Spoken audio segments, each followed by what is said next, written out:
Once upon a time, in a small village, there lived a boy named Ravi.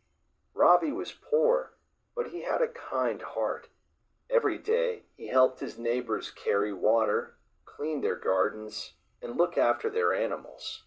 People liked him, but some laughed at him, saying, "Helping others won't give you money." One day, Ravi saw an old man sitting by the road.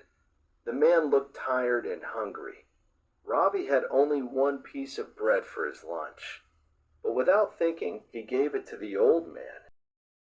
The old man smiled and said, "Thank you, my child. You have a kind heart. Someday, this kindness will come back to you." Years passed.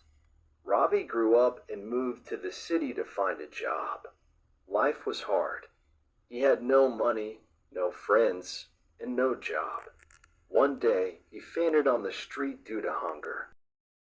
A kind man took him to his house, gave him food, and helped him get a job in his company. That kind man was the same old man Ravi helped many years ago. He had become rich and never forgot Ravi's good heart. From that day, Ravi worked hard, helped others, and became successful. He never stopped being kind. Moral of the story: one good deed can change your life. Always be kind.